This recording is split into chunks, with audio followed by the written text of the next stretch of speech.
Hi everyone. So today we're gonna solve this question on leetcode, lowest common ancestor of a binary tree, three, number three.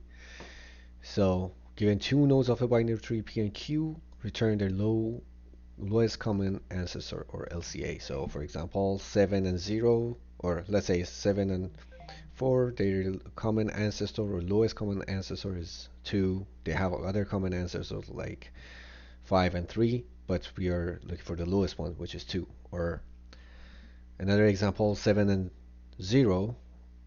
So the common ancestor, as you can see with my mouse movement, is the root, or is 3. And there's a special case here. We have the node structure is different from a normal binary tree. We have a reference to the parent as well, so one has reference to the parent. And there are other examples, so this is clear.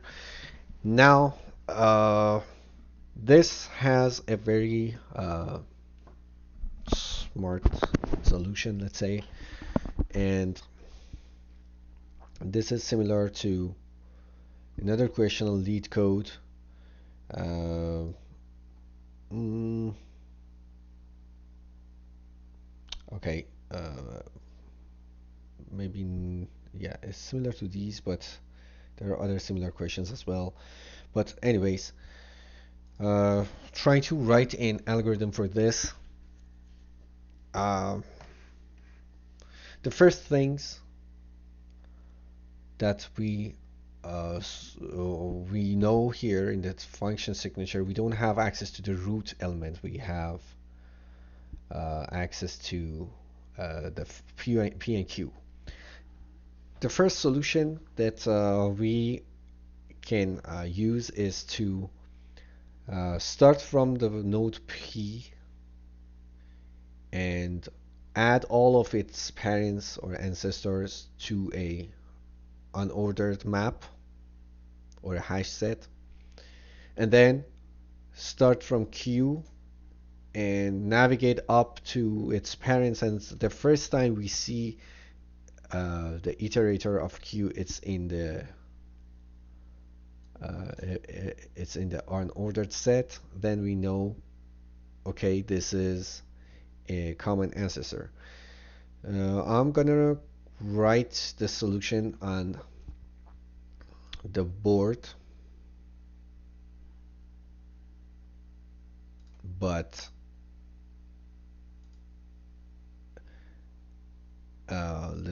let's see. Uh, so this is our graph. Just gonna making it bigger, and let's say we are uh, let's say this is P and this is Q. So we start from P. Uh, so we use a node iterator is equal to P, and we go up while its iterator exists. Unordered set insert iterator, and iterator equal to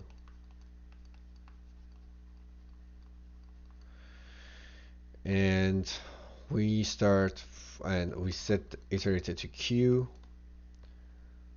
again while iterator if if an ordered set includes it return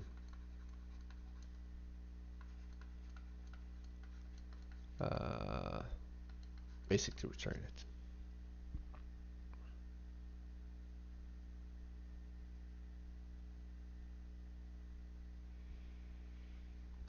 Okay.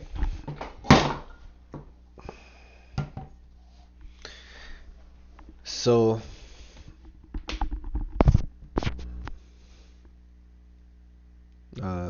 sorry, this is wrong. Let's return iterator. Otherwise, just go to its parent.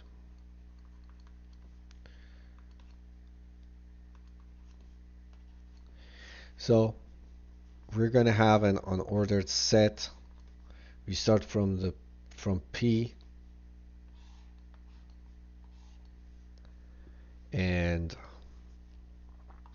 so basically first we put P here, then number 2, and then 5, and then 3.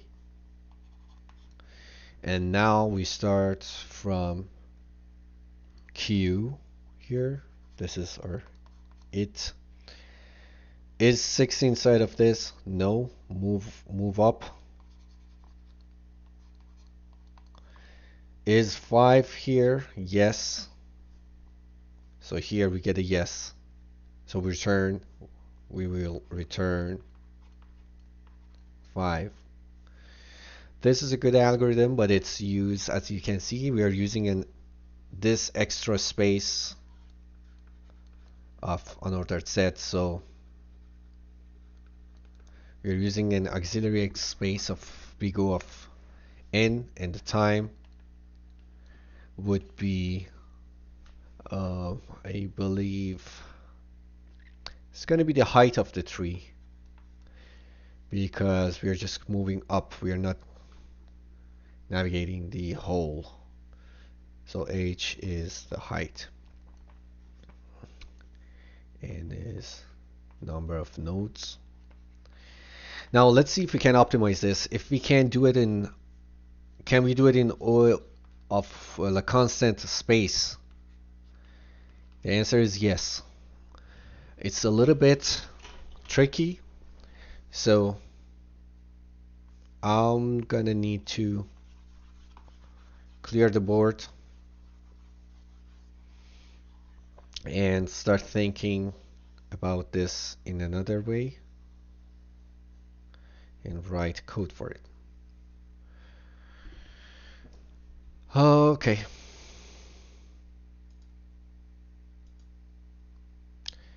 Just gonna switch my screens.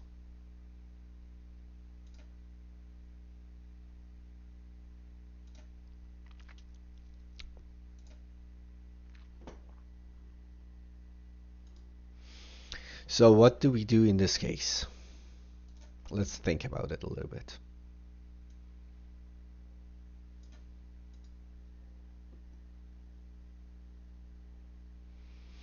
This is same as the intersection of two linked lists and leetcode. So this is marked as medium question, but what we do is we start iterating from both P and Q, and while when we get to a common iterator, we return it. So I'm going to explain it better now by writing some code. So we have two iterators, iterator 1 or it1, which starts from P, it2 starts from Q, and while P or it1 is not equal to it2, we need to move up. So it1 equals to it. If it1 is not null, go to its parent. Otherwise, set it to Q. I'll explain why. So we start with P, but here we swap. We swap. And same thing for IT2. If it's null, that means we passed the root, so we got to this point. After 3, there's nothing, so we got to null. Parent of root is null. Everything else has a parent. Then we swap the pointers or the iterators. And finally, we guarantee that it exists. Both P and Q exist in the tree, so we guarantee there is an answer. So we return one of the iterators. Doesn't matter which one because they're equal at this point. And if we run this code, this will pass all the tests. And now we're gonna explain why,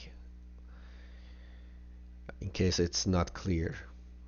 So we're gonna switch back to the whiteboard.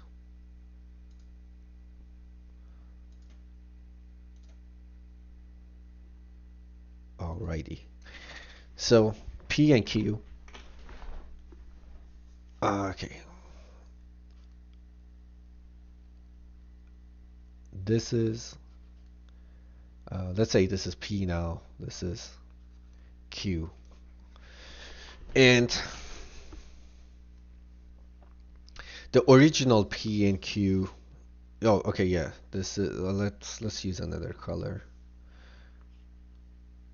This is P. This is Q.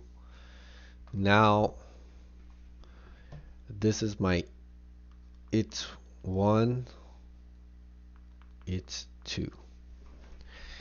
We start moving up one step at a time. So I'm gonna bring the code here as well, so just you can see the code side by side.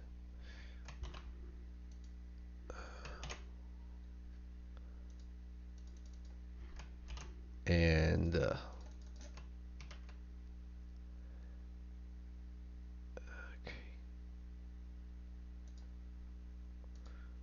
Yes, so let's choose this color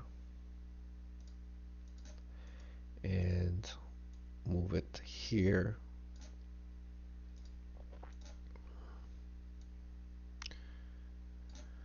And yeah, so here you can see, why do we swap? We can actually set it to P and Q, but it's going to take much longer time. So imagine if we're looking at this part of the graph. So I'm going to debug it very quickly. So is P equal to Q, IT1 equals to it2? No, so we move up one step at a time. And is it equal? No. Move it one at a time. Is it equal? No. At this point, it1 is null, because this is null. And this is pointing to the root. Is it equal? No. The next iterator is, we say, is it1 is null? Is it null? Yes. Now we switch it to Q. So this is Q now. But this one still moves up to null. And we keep continuing. Are these two equal? No. Is this null? Yes. Set it to P. Or actually, let's do the one at a time. So first we move this up and sorry, yeah, this was and this is 1,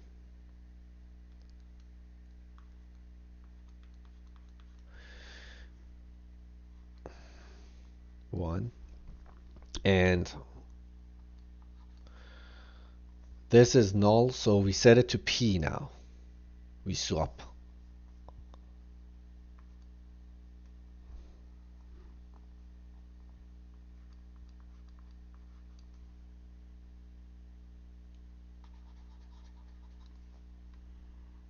Are these two equal? No. Move this up.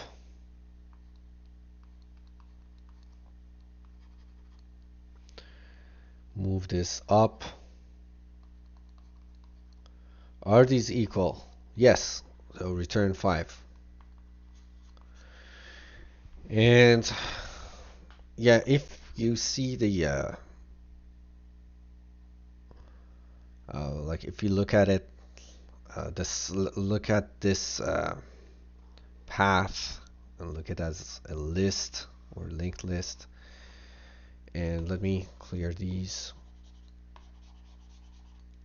And we have this path for Q or P, or this path for P and this path for Q. So P is a list of 6 of 5. So the size of this is, let's say it's n.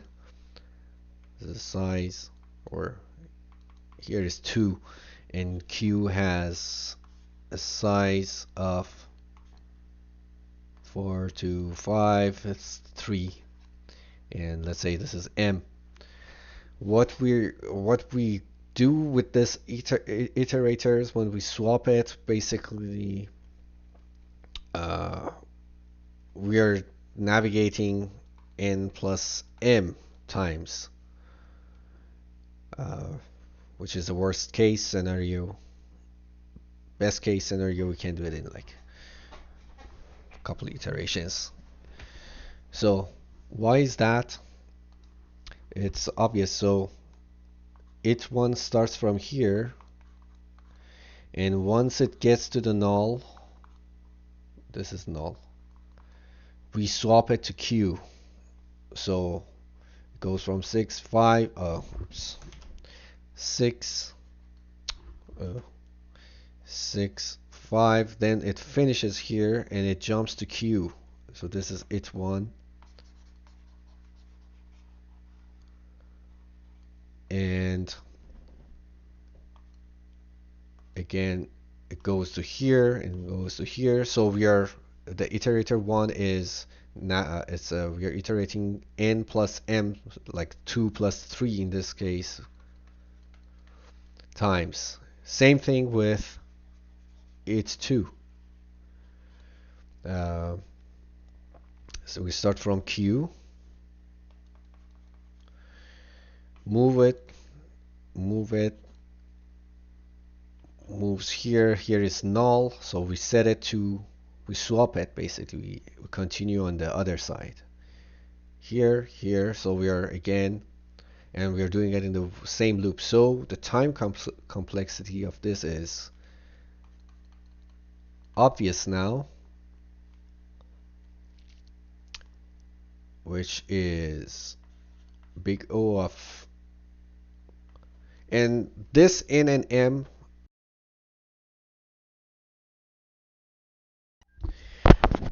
we imagine this is a list, but in actual question this is a tree. So these are the heights. So let's say this is h1 and this is h2. So time complexity is going to be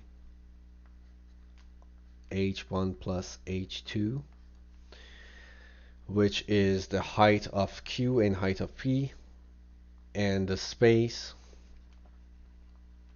we are using a constant space, so we have accomplished this with constant space big O of 1. And that's the solution to this question,